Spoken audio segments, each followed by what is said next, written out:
Hello friends, मैं परवीर आप सबका स्वागत करता हूं नेक्स्ट ऑफिसर्स में। ये कंपटीशन के लिए इंस्टीट्यूट है जिसमें कंपटीशन की तैयारी कराई जाती है, जिसमें से हम लोग एनसीईआरटी का सीरीज शुरू किए थे 6 to 12 तक का है, जिसमें 6 क्लास का चैप्टर 3 आज हम लोग पढ़ेंगे। चैप्टर 3 का एक पार्ट पढ़ाया गया है, जैसे इसमें है चैप्टर 3 में है स्थल रूप एवं जीवन। स्थल रूप एवं जीवन में दो टॉपिक था कि स्थल रूप कितने प्रकार के होते हैं, तो 3 प्रकार के होते हैं। 3 में से हम लोग एक पढ़े हुए थे, दूसरा एक पर्वत पढ़े थे, पर्वत पढ़ चुके हैं, और दूसरा हम लोग पठार आज पढ़ेंगे और मैदान भी आज पढ़ेंगे। तो चलिए आगे हम लोग शुरुआत करते हैं। ये आप इस चैनल पे अभी तक पहली बार आए हैं तो प्लीज़ सब्सक्राइब कर लें, बेल आइकन ज़रूर दबा दें ताकि जैसे ही वीडियो आए तो वीडियो का नोटिफिकेशन आए तो आपको आपके मोबाइल पर मिल जाए। लाइक करें अगर वीडियो अच्छा लगे, कमेंट करें और अपने दोस्तों को शेयर करें ताकि उन्हें भी तैयारी करने में मदद मिल सके। तो आइए हम लोग शुरू करते हैं।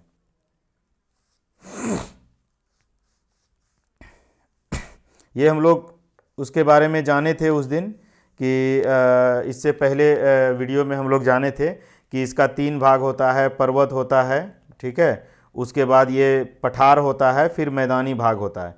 मैदानी भाग में नदी बहती है, खेती होता है, यहाँ सबसे ज़्यादा लोग निवास करते हैं। पठार पे भी होती है, पठार पे भी निवास करते हैं लेकिन कम संख्या में।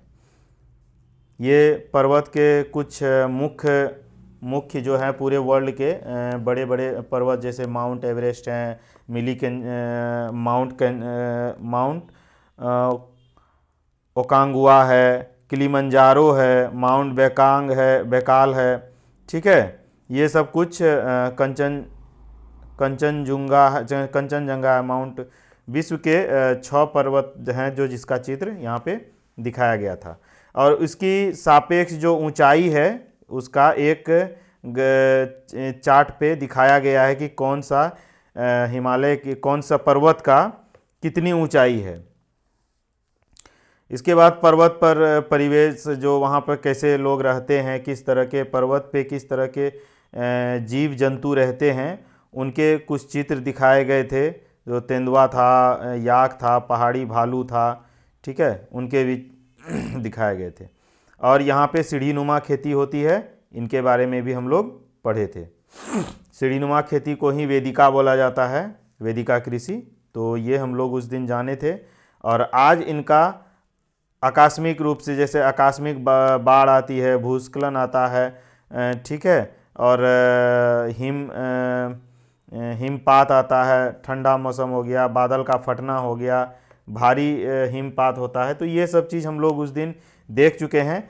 आज का हम लोग स्टार्ट करेंगे पठार से। तो इसका स्थल रूप में 3 प्रकार के मुख्य हैं। पहला है पर्वत,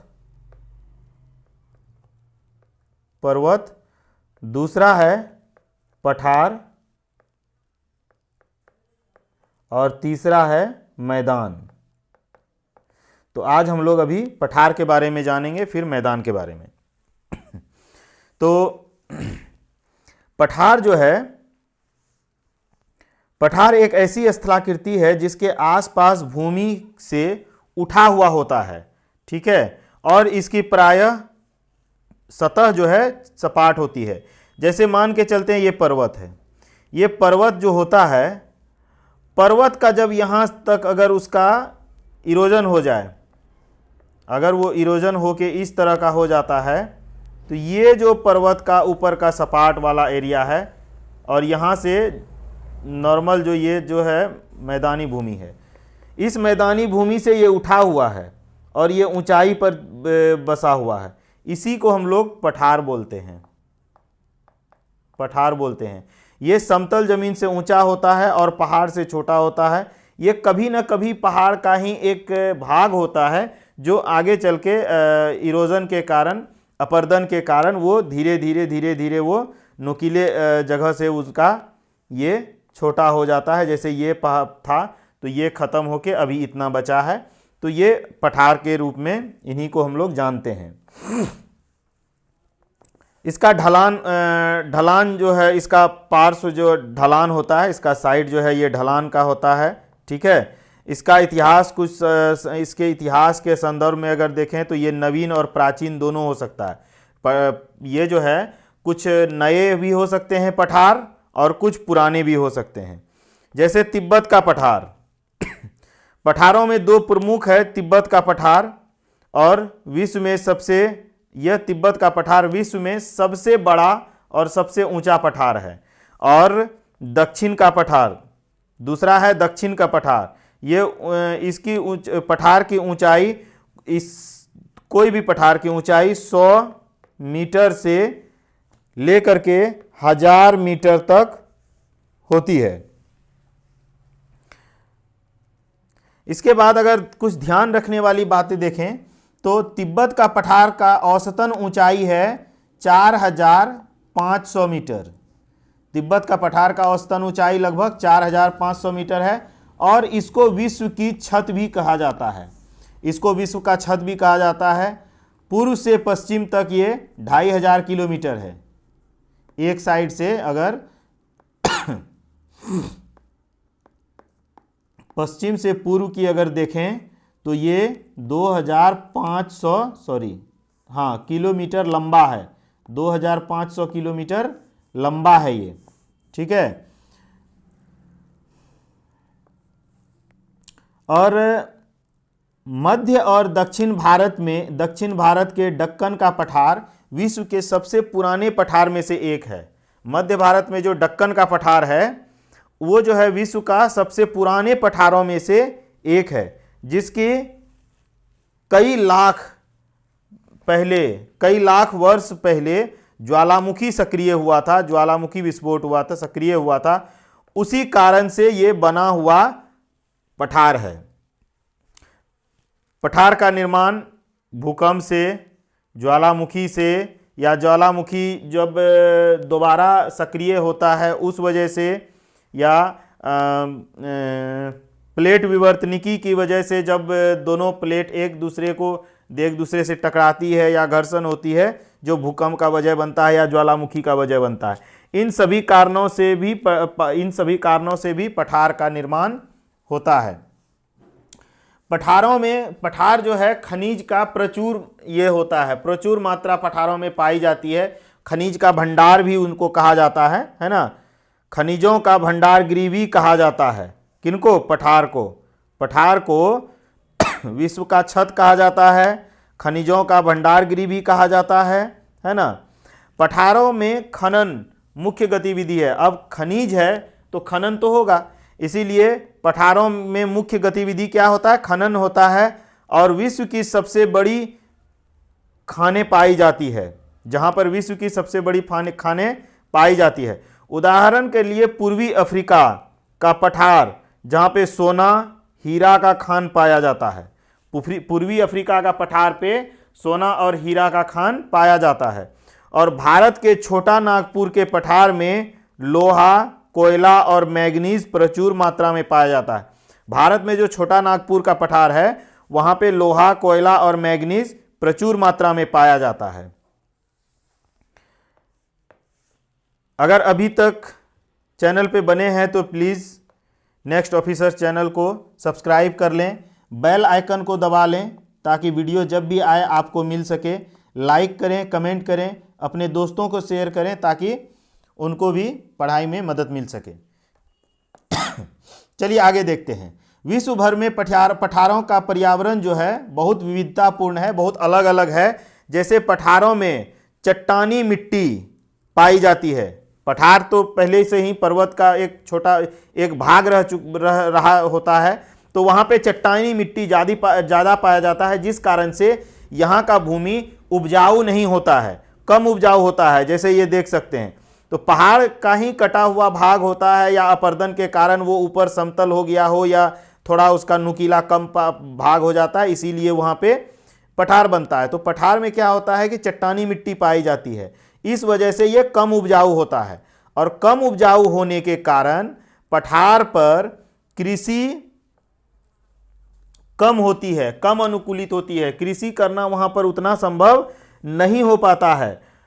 ये ज्वालामुखी निर्माण के लावा निर्माण से ज्वालामुखी से निर्मित लावा पठार उपजाऊ होते हैं। अब पठार में भी क्या है, जो स्पेशली ज्वालामुखी सक्रिय होने से या ज्वालामुखी के क्रिया के निर्माण होने से, निर्मित होने से जो लावा गिरती है, लावा निकलती है, उससे जो बना पठार होता है, वहाँ पर खेती होता है। क्योंकि वहाँ पर काली मिट्टी सबसे ज़्यादा पाई जाती है, क्योंकि जब ज्वालामुखी फटता है तो उनके लावा से जो बनी मिट्टी होती है वो काली मिट्टी होती है, और काली मिट्टी में खेती होता है। बाकी जहाँ पे ज्वालामुखी से नहीं है वहाँ पे ज़्यादातर पथरीली मिट्टी होती है, जिस वजह से खेती के लिए अनुकूल नहीं होता है, वहाँ पर खेती बहुत कम होती है। पठारों में अनेक आकर्षक जलप्रपात होते हैं। अब पठार जो होता है कभी ऐसे अचानक, फिर ऐसे करके होता है, ठीक है। अब यहाँ से आया, यहाँ से अब अचानक यहाँ से जो पानी गिरेगा तो यही जलप्रपात होता है। यहाँ पे आप देख सकते हैं, देखिए यहाँ पे जलप्रपात है। जैसे अचानक यहाँ से नदी निकलती आई और पहाड़ से सीधे नीचे, पठार से सीधे नीचे तो पठार पे अनेक आकर्षक जलप्रपात होते हैं, जो दक्षिण अफ्रीका में स्थित जम्बेजी नदी पर विक्टोरिया जलप्रपात है। विक्टोरिया जलप्रपात है। छोटा नागपुर पठार के स्वर्ण रेखा नदी पर हुंडरू जलप्रपात है, और पश्चिम घाटी में सारावती नदी पर जोग जलप्रपात है। इस तरह के जलप्रपात पठार पर पाए जाते हैं। चिरापुंजी मेघालय के पठार में नहा कालिकाई जलप्रपात है, जिसकी मोटाई 340 मीटर है, जिसकी ऊंचाई 340 मीटर है। और ये जलप्रपात आप देख सकते हैं, ये वही जलप्रपात है जो चेरापूंजी मेघालय में है। 300 इसकी जो ऊंचाई है 340 मीटर इसकी ऊंचाई है। इतनी ऊंचाई से गिरती है ये पानी, जो है यहाँ से गिरता है, जो यहाँ से यहाँ तक, ये 340 मीटर ऊंचाई से पानी गिर रहा है जलप्रपात का। चेरापूंजी पठार से गिरता है। इसका जलप्रपात का नाम क्या है? नहकाली काई जलप्रपात। अभी तक चैनल पे अगर बने हैं तो प्लीज़ चैनल को सब्सक्राइब कर लें और बेल आइकन को दबा दें, ताकि ये जब भी इस चैनल पे वीडियो आए तो आपको वीडियो मिल सके। और प्लीज़ लाइक करें, कमेंट करें, अपने दोस्तों को शेयर करें। चलिए आगे देखते हैं। जलप्रपात का कुछ मुख्य जो 6 क्लास में जितना इसमें इस टॉपिक में दिया गया था कि जलप्रपात क्या है, कहाँ पे होती है, कैसी होती है, पठार कहाँ पे होती है, कैसी होती है, पठार पे क्या क्या है। पठार खनिजों का भंडार कहा जाता है, विश्व का छत कहा जाता है। इसके अलावा पठार पे किस तरह की खनिज पाई जाती है, पठार पे कृषि कहाँ संभव है, कहाँ नहीं है, जलप्रपात होते हैं, किस तरह के जलप्रपात होते हैं, इन सभी चीज़ों के बारे में अभी हम लोग जाने। अब पठार के बाद तीसरा होता है मैदान। तीसरा स्थल रूप होता है मैदान। तो हम लोग मैदान के बारे में जानते हैं। मैदान एक ऐसी स्थलाकृति है जिसका विस्तार सपाट और हल्का तीरगति धरातल होता है, यानी कि ये सपाट होता है ऐसे, ठीक है, मैदान प्लेन। कई ऊंची पहाड़ियां अथवा गहरी घाटियां, यहाँ पे कोई भी ऊंची पहाड़ियां अथवा गहरी घाटियां नहीं पाई जाती है। ये पूरा एकदम प्लेन होता है, सपाट होता है। मैदान की ऊंचाई समुद्र तल से मैदान की ऊंचाई समुद्र तल से लगभग 300 मीटर से अधिक नहीं होती है, अधिक नहीं होती है। समुद्र तल का बात कर रहा है, तो समुद्र तल किसको बोलते हैं? समुद्र की सतह का औसत स्तर, इसे मध्य समुद्र तल भी कहते हैं। उसी को समुद्र तल से जुड़ाइए है, ठीक है।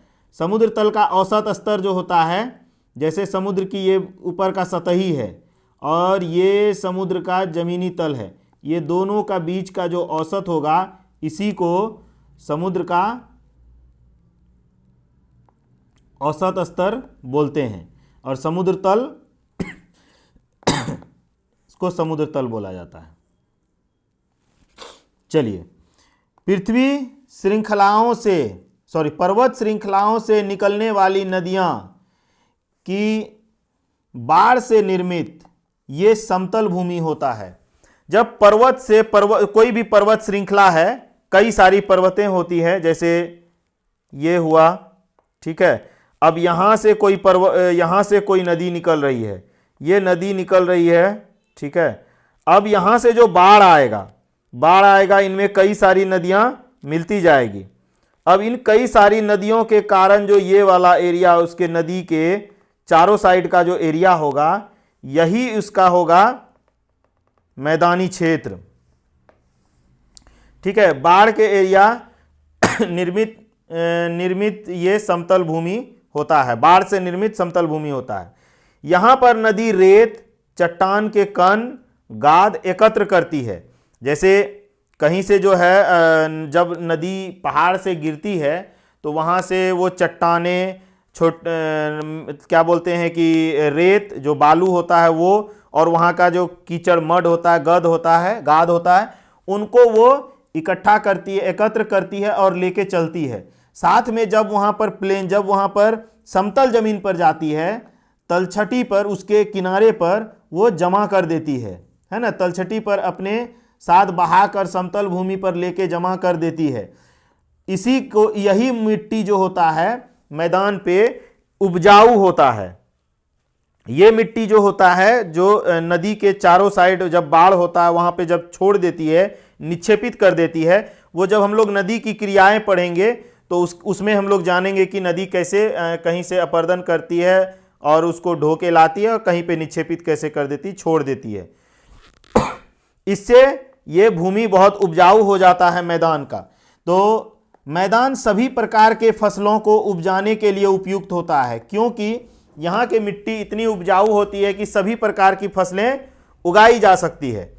अब कुछ खास तरह के मिट्टी में कुछ खास तरह की फसलें उगती है, वो अलग जब एक आगे क्लास में हम लोग देखेंगे मिट्टी का चैप्टर, तो उसमें हम लोग पढ़ेंगे कि अलग अलग तरह की मिट्टियाँ होती, मिट्टी के कई प्रकार होते हैं और अलग अलग तरह के फसल उसमें उगाए जाते हैं। बट यहाँ पर है क्या कि जब मैदानी भाग में मिट्टी होती है तो मिट्टी पर, मैदान पर सभी प्रकार की फसलें उगाने के लिए ये उपयुक्त होती है और उगाई जाती है। लोग यहाँ पर मुख्यतः, यहाँ पे मैदानी क्षेत्र के जो लोग बसते हैं वहाँ के लोगों का मुख्य व्यवसाय कृषि होता है और वनस्पति जीव जंतुओं का भी भरण पोषण करते हैं। विविध प्रकार के वनस्पतियों और जीव जंतुओं का भी भरण पोषण करते हैं। आगे यहां पे देखिए मैप दिखाया गया है, ठीक है। यहां आप लोग मैप देख सकते हैं। मैप में क्या है कि कुछ विश्व के कुछ पर्वत श्रृंखला, पठार और मैदान तीनों भाग को दिखाया गया है। जो स्थल रूप का 3 भाग होता है, पर्वत, पठार और मैदान, तीनों को दिखाया गया है। ये कलर जो है पर्वत को दिखाया गया है, ग्रीन कलर मैदान को, और भूरा कलर जो है वो पठार को दिखाया गया है। अब हम लोग अगर इसमें ध्यान से देखें तो यहाँ इंडिया में देखिए, यहाँ जो है ये वाला जो कलर है, ये कलर जहाँ पे इस कलर से दिखाया गया है, ये इतना हिमालय का पार्ट है। फिर इसके ऊपर पर जो यहाँ पे भूरा कलर है, हिमालय के जस्ट ऊपर पे, ये तिब्बत का पठार है। इसके नीचे में यहां से यहां तक ये सिंधु नदी है, ये यहां से यहां तक गंगा नदी है। हाँ, गंगा नदी, गंगा प्लस ब्रह्मपुत्र नदी है, क्योंकि कुछ भाग बांग्लादेश और असम साइड से ब्रह्मपुत्र नदी का भी मैदान है। और यहां पर ये यांगसी नदी है, ये यूराल पर्वत श्रेणी है, ये एटलस है, ये पेंटागोनिया है यहां से यहां तक सॉरी, यहां पर पेंटागोनिया है, ये पूरा का पूरा एंडीज पर्वत है, ये रॉकी है, ये अलास्का है, ठीक है। यहां पर मिसिसिपी है, मिसिसिपी ये मैदान है, वहां पे मिसिसिपी नदी है। ये अमेजन का बेसिन, अमेजन बेसिन बोल सकते हैं, अमेजन नदी क्षेत्र है। ये नील नदी है, यहां पर नील नदी का है, ठीक है। और वहां पर गंगा ब्रह्मपुत्र है। तो इस मैप को जब ध्यान से देखिएगा तो इस मैप में सभी कुछ दिखाया हुआ है कि कहां पर, जैसे अगर हम लोग एशिया में देखें तो एशिया में हिमालय पर्वत श्रेणी है, यहां पर ये तिब्बत का पठार है इसके बाद यहां पर सिंधु नदी बेसिन है, ये गंगा ब्रह्मपुत्र बेसिन है, और ये यांगसी नदी है, यांगसी बेसिन है। ये यहां पर मैदानी क्षेत्र है, गंगा ब्रह्मपुत्र का मैदानी क्षेत्र, ये यांगसी मैदानी क्षेत्र। अगर हम लोग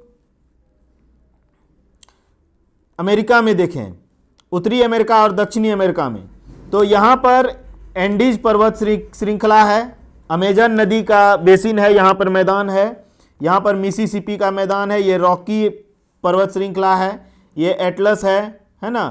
ये अफ्रीका में देखिए, पूर्वी अफ्रीका में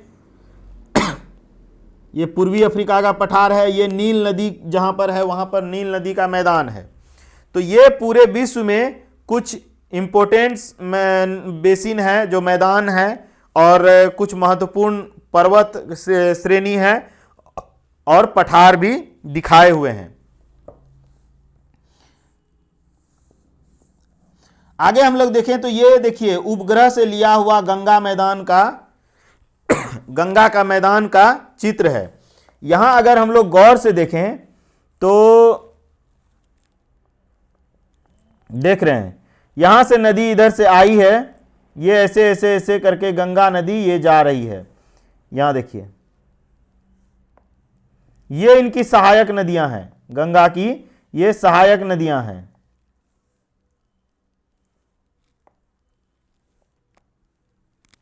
देख रहे हैं आप लोग यही नदी तो यहां है, लेकिन जब बाढ़ आता है तो नदी का पानी इन सभी जगहों पे पूरी तरह से फैल जाती है। इन सभी जगहों पे नदी का पानी फैल जाती है, जिसकी वजह से नदी अपने साथ लाया हुआ बालू, पत्थर और गाद जो है वो इस जगह पर छोड़कर फिर आगे बढ़ जाती है।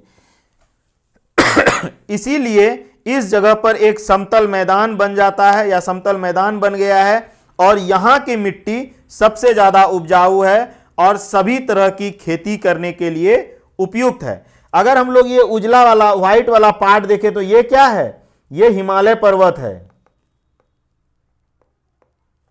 हिमालय पर्वत है ना। ये हिमालय पर्वत का उजला वाला भाग है। ये देखिए, ये पार्ट अगर देख रहे हैं आप तो यहां से यहां तक ये नेपाल है, यहां से यहां तक दिखाई दे रहा होगा, यहां से यहां तक ये सिक्किम है, ये सिक्किम है। तो ये हम लोग मैप पे देख रहे हैं कि गंगा नदी सैटेलाइट से लिया गया चित्र है, जो गंगा नदी का मैदान कहां से कहां तक किस तरह से फैला हुआ है। अब हम लोग देखेंगे मैदानी जगहों पर जीवन स्तर कैसा है, किस तरह के जीवन स्तर यहां पर होता है। दोस्तों, अभी तक अगर नेक्स्ट ऑफिसर चैनल पर वीडियो देख रहे हैं तो प्लीज चैनल को सब्सक्राइब कर दें, ताकि यहां पर हमको मोटिवेशन मिल सके, हम आपके लिए इसी तरह के वीडियो डालते रहें। बेल आइकन दबा दें ताकि जब भी हम वीडियो डालें तो आपके मोबाइल पर आपको नोटिफिकेशन मिल सके कि आप ये इस चैनल पर एक नया वीडियो आया है। लाइक करें, इससे हौसला बढ़ता है आपके लिए वीडियो बनाने का। कमेंट करें और अपने दोस्तों को शेयर करें ताकि उनको भी तैयारी करने में मदद मिल सके। तो आइए हम लोग इसके मैदानी क्षेत्र में जीवन स्तर के बारे में जानते हैं। हजारों वर्ष पहले आरंभिक सभ्यताएं नदी के उपजाऊ मैदान के आसपास विकसित हुआ था। जब पुरानी सभ्यता थी, आप लोग सिंधु घाटी सभ्यता के बारे में पढ़े होंगे, वो सिंधु नदी के दोनों साइड बसा हुआ सभ्यता था। यानी कि सिंधु नदी के दोनों साइड, यानी कहने का मतलब आरंभिक सभ्यताएं जितनी भी थी वो नदी के किनारे में बसती थी। क्योंकि वहां की भूमि उपजाऊ होती थी, वहां पर कृषि करना संभव हो सकता था और यातायात के लिए भी सबसे अच्छा साधन नदी होता था। इसीलिए नदी के किनारे वो लोग बसते थे। तभी कोई सड़क नहीं या इस तरह का कुछ नहीं था, तो नदी सबसे अच्छा मार्ग था एक जगह से दूसरे जगह जाने के लिए। और तभी सारा जितना भी है प्रारंभिक आरंभ में जितनी भी सभ्यताएं निर्मित हुई थी या पाई गई है, वो सब नदी के किनारे थी। तो नदी के सहारे एक दूसरे जगह जाना भी संभव होता था। विश्व की अधिकांश जनसंख्याएं मैदानी क्षेत्र में रहती है।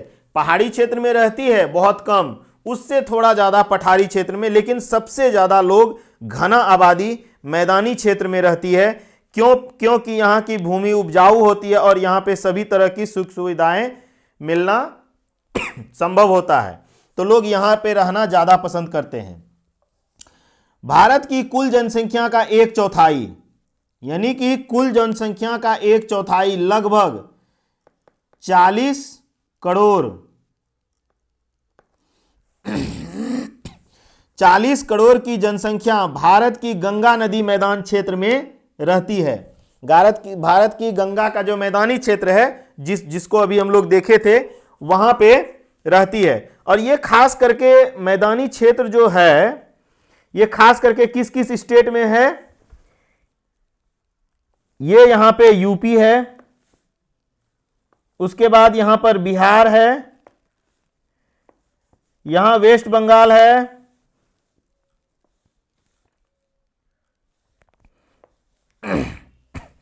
थोड़ा सा झारखंड का पार्ट है, थोड़ा सा, ज्यादा नहीं है, ठीक है।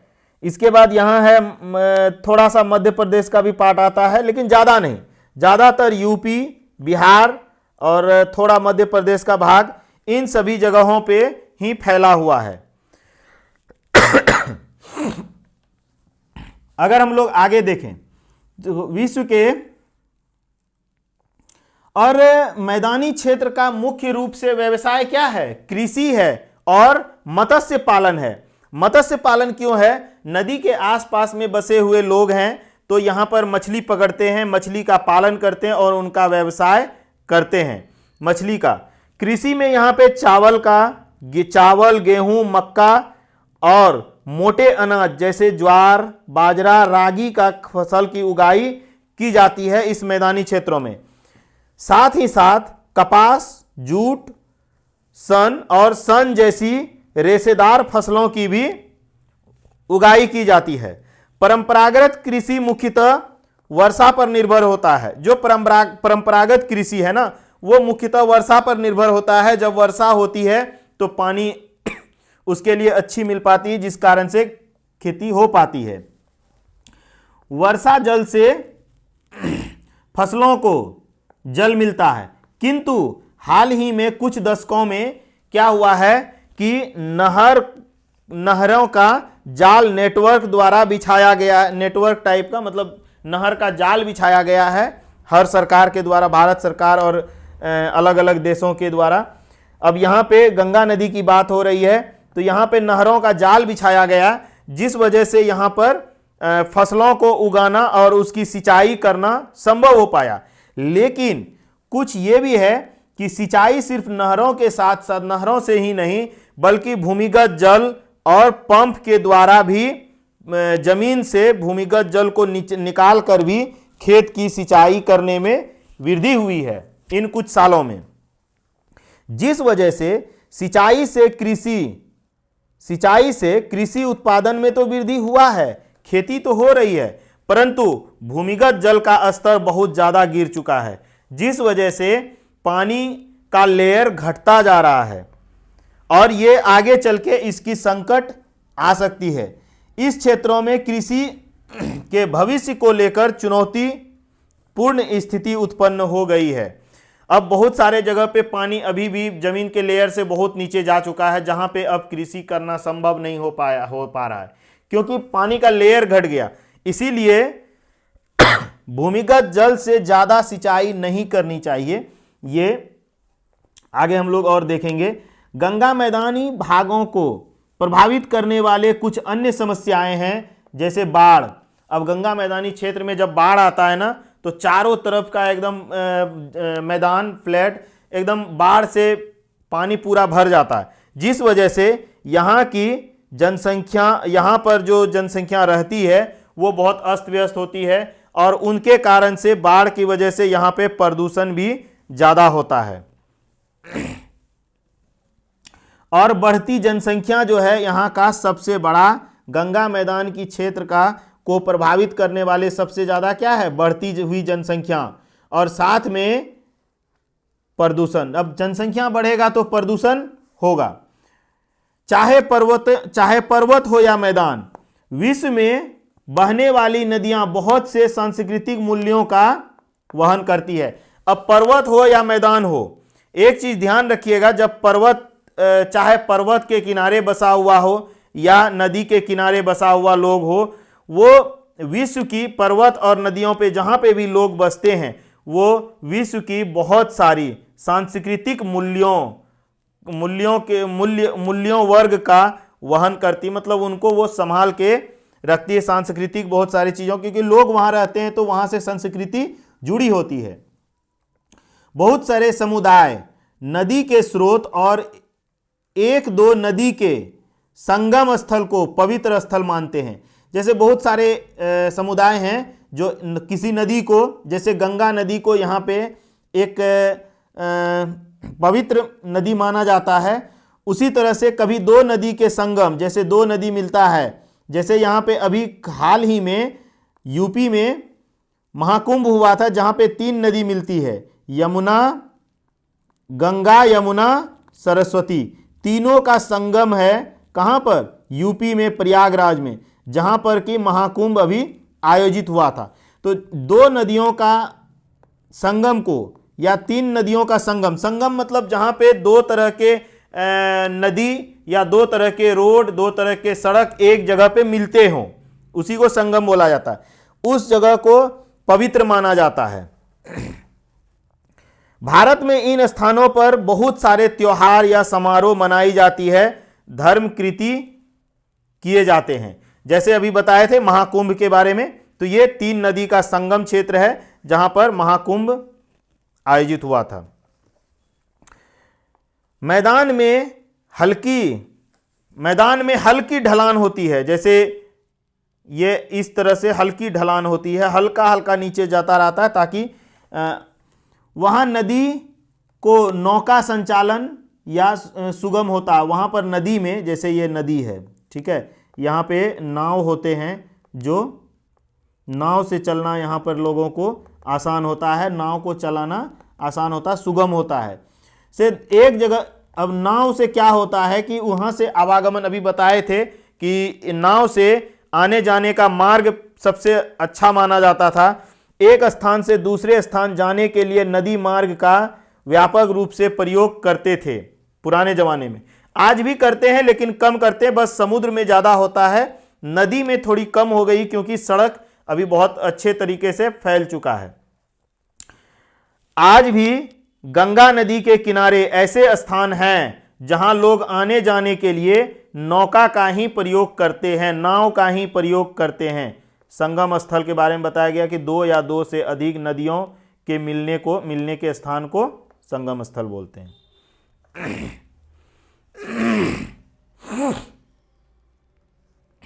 चलिए, जैसे ये गंगा नदी का कुछ जगह है जहां पे गंगा नदी से अभी भी एक जगह से दूसरे जगह जाने के लिए नाव का प्रयोग किया जाता है। ये नाव है, ये आप लोग देख रहे हैं, ये नाव है, ये नौका है, इसके ऊपर पर सारे लोग ऐसे बैठ रहे हैं और एक नाव चलाने वाला होगा। यहाँ से एक बांस का एक लकड़ी होगा जो कि यहाँ से लेकर के यहाँ वो बैठेंगे और यहाँ से वो ऐसे करके हाथ से गोल गोल घुमा करके इनको या आगे करके ये आगे लेके जाएंगे नाव को। ठीक है, इसके बाद हम लोग देते हैं इस अध्याय में हमने पूरे, अब तीनों को मिला के यहां पे समझाया गया है कि इस अध्याय में हमने पूरी पृथ्वी के 3 प्रमुख स्थल, पूरी पृथ्वी में कितने प्रमुख स्थल हैं? 3। एक पहला पर्वत, दूसरा पठार और तीसरा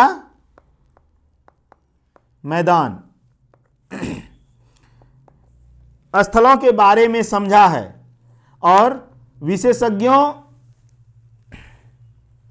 अगर विशेषज्ञों को माने तो विशेषज्ञ के अनुसार से कुछ और भी स्थल होते हैं, स्थल रूप होते हैं जो कि एक स्थल, जिसमें से एक स्थल रूप मरुस्थल भी होता है। मरुस्थल विशेषज्ञों की माने तो इन 3 के अलावा भी कुछ और स्थल रूप होते हैं जिनमें से एक मरुस्थल भी होता है। मरुस्थल भी एक स्थल रूप है जहां पर शुष्कता फैली हुई होती है, जहां पे मरुस्थल पूरे बालू बालू फैला होता है, ना तो पेड़, ना तो हरा भरा जंगल होता है, ना पेड़ होता है। वहां पे जंगल पेड़ होते भी हैं थोड़े बहुत, तो कटीली झाड़ियां होती है। ठीक है, वहां पे ऊंट पाए जाते हैं, वहां पे सड़कें बहुत कम होती है, वहां पे जो आबादी है बहुत घनी नहीं होती है, बहुत विरल हल्की होती है, पानी का सबसे ज्यादा अभाव होता है। ठीक है ना। अब मरुस्थल के बारे में अगर देखें तो मरुस्थल 2 प्रकार के होते हैं। मरुस्थल 2 प्रकार के होते हैं, गर्म मरुस्थल और ठंडी मरुस्थल। ठंडी मरुस्थल, अब गर्म मरुस्थल है ना, कुछ गर्म मरुस्थल होते हैं जैसे अफ्रीका का सहारा मरुस्थल है ना, तथा भारत उपमहाद्वीप के उत्तर पश्चिम में स्थित थार मरुस्थल। अफ्रीका का सहारा मरुस्थल और थार मरुस्थल ये क्या है? गर्म मरुस्थल हैं। सहारा और थार ये दोनों क्या है? गर्म मरुस्थल है। और कुछ अन्य ठंडे मरुस्थल होते हैं जैसे एशिया का गोबी मरुस्थल। गोबी मरुस्थल ये ठंडे मरुस्थल हैं। और विशेषज्ञों की माने तो अंटार्कटिका महाद्वीप को भी मरुस्थल के रूप में ही मानते हैं, जहां पर पूरी तरह से बर्फ से ढकी होती है, मरुस्थल के जैसा ही। जहां मरुस्थल में पूरे के पूरे बालू से ढका होता है, वहां पे बर्फ से ढके हुए हैं। मानव ने जिस प्रकार सभी स्थलाकृतियों में विभिन्न प्रकार से अपने घर बनाए हैं हर स्थलाकृति पे, यानी कि अगर पर्वत की बात करें तो पर्वत पे भी मानव बसे होते हैं। ऐसे चारों तरफ से राउंड पर्वत पे चारों तरफ से गोल गोल गोल गोल एकदम राउंड अप किए हुए ऐसे ऐसे ऐसे होते हैं। ठीक है, इस तरह से आदमी पहाड़ के ऊपर पे चढ़ते जाता है चोटी, और उसी तरह से नीचे उतरने का होता है। वहां पे अलग तरीका के घर बना होता है। अगर पठार की बात करें तो यहाँ अलग तरीका से बना होता है, समतल मैदान पर वहां पे अलग, यानी विभिन्न प्रकार के घर बनाए होते हैं। और वो वहां के अनुसार से अनुकूलित होता है, ताकि अनुकूल स्वयं को और उसी अनुसार से अपने आप को ढाले होते हैं। जो पर्वत पर रहने वाले लोग और मैदान पर रहने वाले लोगों का हर चीज में रहने में उनके अनुसार वो ढले होते हैं। जैसे पर्वत पर पर्वत के तरह का घर, वहाँ पे रहने का हर चीज वो वहाँ के लोग वहाँ के अनुसार से ढले होते हैं। और गंगा मैदानी क्षेत्र के लोग मैदान के अनुसार से ढले होते हैं। एक दूसरे के जगह पर जाने पर अनुकूलन होने में थोड़ी समस्या होती है, लेकिन अनुकूलित हो जाते हैं। इसी को लचीलापन बोलते हैं। यहाँ पर एक वर्ड था लचीलापन, जो चुनौतियों और कठिनाइयों को सामना करने अथवा उनके अनुसार से ढलने की क्षमता जिसमें होती है, उसी को लचीलापन बोलते हैं। तो मानव जो है लचीलापन है, वो आसानी से कहीं पे आसानी से ढल जाते हैं। अगर अभी तक इस चैनल पे बने हुए हैं तो प्लीज़ चैनल को सब्सक्राइब कर लें इससे, और सब्सक्राइब करने के साथ बेल आइकन को क्लिक कर दें ताकि कोई भी वीडियो, नया वीडियो जाए तो आपको नोटिफिकेशन मिल जाएगा कि वीडियो अपलोड हुआ है। लाइक करें, इस लाइक से, आपका लाइक से मोटिवेशन मिलेगा और इस तरह के वीडियो हम और भी बना पाएंगे। कमेंट करें और अपने दोस्तों को शेयर करें ताकि आपके साथ साथ उनको भी पढ़ाई में मदद मिल सके। चलिए आगे और यहां पर देखते हैं कुछ महत्वपूर्ण फैक्ट्स है जिसके बारे में। प्राचीन तमिल संगम कविता के 5 टेनी यानी दृश्य भूमि, प्राचीन संगम जो है, प्राचीन तमिल संगम है, उसके अनुसार से 5 तरह के दृश्य भूमि लिखे गए हैं, उनके कविता में बताए गए हैं, जो कुछ विशिष्ट देवताओं, जीवन शैलियों और मनोदशाओं अथवा भावनाओं जैसे प्रेम, अनुराग, अलगाव या झगड़ा आदि से जुड़ा हुआ है। तालिका केवल 5 दृश्य भूमि की विशेषताओं और प्रत्येक के मुख्य मानव व्यवसायों को सूचीबद्ध करती है। ये तमिल में दिया गया, तमिल कवि के संगम में लिखा हुआ, मतलब एक पुस्तक में लिखा हुआ टेनी 5 दृश्य भूमि, टेनी बोलते हैं इसको, बोल करके ये लिखे हैं जिनके बारे में इसमें बताया गया है। पहला है उनका कुरीजी। कुरीजी दृश्य भूमि का मतलब हो गया पर्वतीय क्षेत्र। यहां पर लिखे हुए हैं कि वहां का मुख्य व्यवसाय आखेट और संग्रह करना है, यानी कि शिकार करते हैं वहां के लोग, पर्वतीय लोग ज्यादातर शिकार करके खाते हैं, या वहां पर संग्रह करना है, वहां पर ज्यादा म्यूजियम वगैरह ये सब बना होता है ताकि लोग पर्यटन क्षेत्र, नया अगर देखें तो हम लोग पर्यटन क्षेत्र भी देख सकते हैं, पर्यटन वहां पर होता है। लेकिन ये तमिल संगम के अनुसार से जो दिया गया है उसकी है। मुल्लाई, दूसरा है मुल्लाई, जिसका मतलब होता है, जिसका दृश्य भूमि का नाम हो गया घास का मैदान। घास का मैदान और वन को इसमें मुल्लाई के नाम से बुलाया गया या लिखा गया है, जिसमें मुख्य व्यवसाय है पशुपालन। वन में, घास के मैदान में पशुपालन के बारे में है।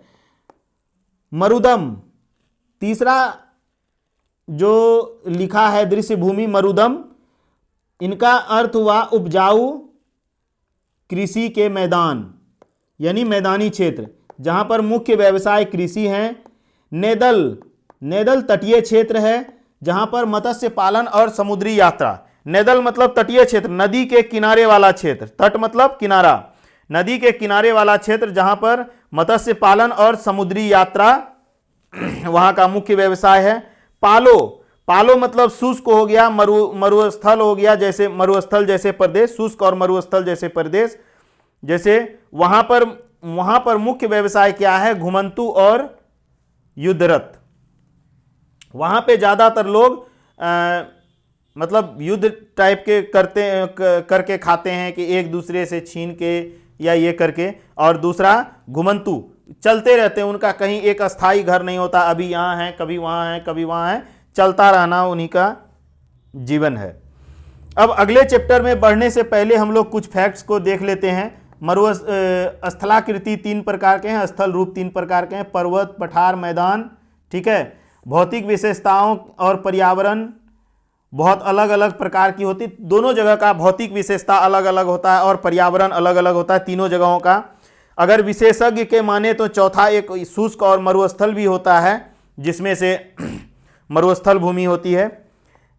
और ये ऐतिहासिक समय से लोगों द्वारा एक किए जाने वाले क्रियाकलाप उस स्थल रूप से संबंधित होते हैं और जिसमें वे निवास करते हैं, ठीक है। लोग जहां निवास करते हैं उसकी संस्कृति उसी के इर्द गिर्द जैसे सभी जगहों पे अलग होती है। पर्वतीय लोगों का अलग, पठारी अलग और मैदानी अलग, लोगों की संस्कृति भी उसी प्रकार से होती है। अब ये आज तीसरा चैप्टर समाप्त हुआ है, इसके चौथा चैप्टर को हम लोग नेक्स्ट वीडियो में देखेंगे। अगर अभी तक वीडियो पे बने हुए हैं तो प्लीज़ चैनल को सब्सक्राइब कर लें, बेल आइकन दबा दें ताकि वीडियो का नोटिफिकेशन आपको मिल जाए। अगले वीडियो का लाइक करें अगर वीडियो अच्छा लगा हो, आपके इस लाइक से हमको मोटिवेशन मिलेगा, ताकि हम लोग आपके लिए ऐसा ही वीडियो बनाते रहें। कमेंट करें और शेयर करें अपने दोस्तों को, अपने फ्रेंड्स और फैमिली को। अगर इनके प्रश्न में कुछ देखें तो यहां पर एक बॉक्स दिया गया है, शब्दों को जोड़ें, उससे रिलेटेड जो शब्द है उनके बारे में कुछ दिया गया है। अगर हम लोग इनका मिलान करें, जैसे यहां पर क्या है, माउंट एवरेस्ट। माउंट एवरेस्ट से, माउंट एवरेस्ट पे क्या होता है, पर्वतारोहणी, यानी पर्वतारोहणी, पर्वत पर चढ़ने वाले लोग माउंट एवरेस्ट से जुड़े हुए शब्द हैं। रिफ्टिंग, रिफ्टिंग क्या होता है, रिफ्टिंग होता है एक प्लास्टिक के या हवा भरे हुए जो नाव होते हैं उनसे, और ऐसी जैसे पर्वत से जब नदी उतरी है और मैदानी क्षेत्र में घुसने से पहले ये बीच का जो एरिया होता है, जो ना तो पर्वत होता है ना मैदान होता है, वहां पे पानी ऐसे ऐसे ऐसे पानी की लहर जो है ऊंची नीची एकदम चट्टानों के ऊपर से गुजरती हुई जाती है। तो वहां पे वो वाले गुब्बारे वाले से नाव, मतलब कि नाव जैसा उस पे चलना और सफर करना, उन्हीं को ये एक खेल के प्रकार से या एंजॉयमेंट के प्रकार से लोग लेते हैं, वो रिफ्टिंग होता है। तो ये कहाँ है, ये गंगा नदी में, ऋषिकेश में होता है। ऋषिकेश में, गंगा नदी में यहाँ होता है। ऊंट किससे संबंधित है, तो ऊंट मरुस्थल से संबंधित है। पठार का संबंधित किससे है, विश्व का छत, पठार को विश्व का छत भी कहा जाता है। गंगा का मैदान, गंगा का मैदान का हो गया यमुना नदी। यमुना नदी क्या है, सहायक नदी है, ठीक है। माउंट किलिमंजारो ये अफ्रीका में पाया जाता है। माउंट किलिमंजारो एक पर्वत श्रृंखला है, पर्वत श्रेणी है, ठीक है। ये कहाँ पर है, अफ्रीका में है। जल मार्ग, जल मार्ग कहाँ संभव है, जल मार्ग संभव है नदी में। तो अब आ गया गंगा का मैदान कहाँ है, धान की खेती। गंगा का मैदान में का मुख्य व्यवसाय कृषि है, और कृषि में भी सबसे ज़्यादा वहाँ धान की खेती की जाती है। तो अभी तक अगर बने हैं तो प्लीज़ चैनल को सब्सक्राइब कर लें, बेल आइकन दबा दें, वीडियो का नोटिफिकेशन आपको मिल जाएगा। लाइक करें, कमेंट करें, शेयर करें अपने दोस्त, अपने फैमिली को, या जो भी इस तरह के वीडियो जिनको ज़रूरत हो या अपने वो तैयारी कर रहा हो। थैंक यू फ्रेंड्स, आज के लिए इतना ही, धन्यवाद।